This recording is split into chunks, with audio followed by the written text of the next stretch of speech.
สบายดีทุกคนวันนี้เราขึ้นมาเก็บภาพบรรยากาศมุมสูงฟ้าบดทุกคนวันนี้ในนครหลวงจันทร์เนาะอยู่แค่ขึ้นก็น่าจะขึ้นนี่เราขึ้นมาเก็บภาพมุมสูงอยู่เขียนมาสิคนโอ้ได้หลายเปอร์เซ็นต์แล้วอันนี้เนาะหลายตึกแล้ว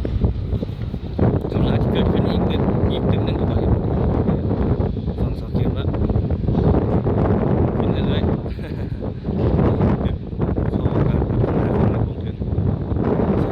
อยู่นครหลวงจันทร์มื้อนี้ฟ้าบดเมื่อวานนี่ตะแรงมาฟ้าลมเนาะ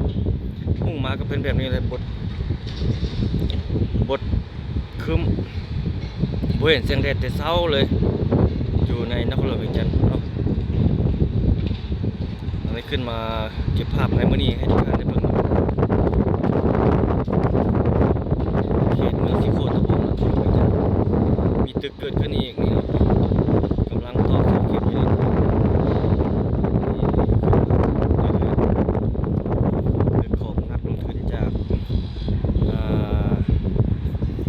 จีนของนักลงทุนจากคนจีนเนาะคุณนั่นอยู่เขตเครื่องของอะไรโบแมนตัวนี้มันอยู่อันนี้นี่โบแมนละแมนบดคนตัวนี้โอ้อยู่ตัวนี้ยังถัดไม่ตัวนึงอยู่วันนี้หลายตึกเหลือหลายตึกโอ้ยนไม่ใช่เลยตัว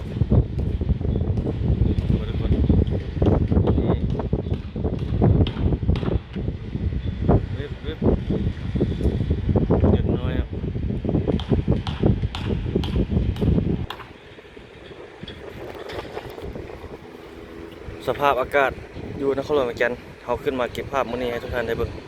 ก็คือบรรยากาศมือฟ้าบด อยู่เบื้องนั้นเนาะเบื้องนั้นจะมีการก่อสร้างขึ้นกันอยู่นี่ทับมางแล้วนี่นะ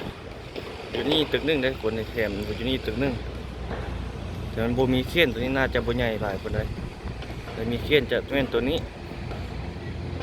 ใหญ่ตัวนี้ตัวถัดไปนี่ก็ใหญ่คือกันก็ยังถัดไปตัวนี้อีกตัวนึงนี่ลัดถัดนี้ไปเนาะ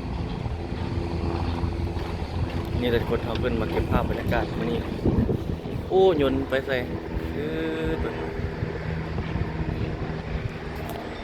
เดี๋ยวย่างไปเบิ่งนั่นเนาะทุกคนเขาขึ้นมาทักทายท่านผู้ชมในมือนะฟ้าบด ฟ้าบดฝนสิตกได้นี่บดแบบนี้ละ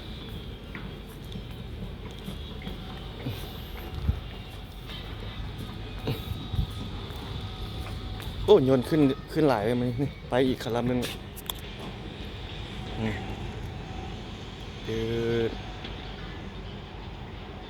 ยนเดี๋ยวหางย่างมันเบิ่งทางเบิ่งนี่ทางนี้เขาเจ้าก็กำลังเร่งอยู่เฮ็ดอยู่เนาะฟ้าบดแบบนี้เฮ็ดเวียกง่ายอยู่ฟ้า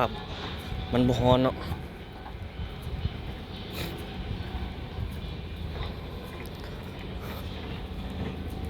โอ้ยนเกี่ยวกลับแล้วขึ้นแล้วเกี่ยวกลับนี่ยนตัวขึ้นแล้วอวยกลับน่าจะลงไปสนามบินคือเก่า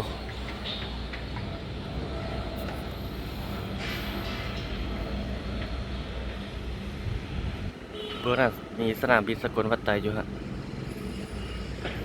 ผู้ใดมาคนจีนเขาจ้างมักมาเขตนี้เพราะมันอยู่ใกล้สนามบินเนาะมันอยู่ใกล้สนามบินคนก็เลยมาหลายมีทั้งลุ่มคงเฮียมกำลังสร้างหลายจุดหลายบ่อนเจ้ากระเฮ็ดอยู่เนาะโอ้คักได้เห็นวิวนี้ฟ้าบด บ่ฮ้อนนี่กระทับมั่งแล้วนี่อีกบุดนแล้วนี่คือจะมีการเปลี่ยนแปลงไปเลยสภาพอากาศอยู่นครหลวงจันทร์ฟ้าบดทุกคนเลยเนาะเอาคลิปนี้ประมาณนี้เนาะทุกคนขอบใจทุกท่านที่เข้าติดตามรับชมทุกคนพบกันใหม่ในคลิปวิดีโอถัดไปสบายดี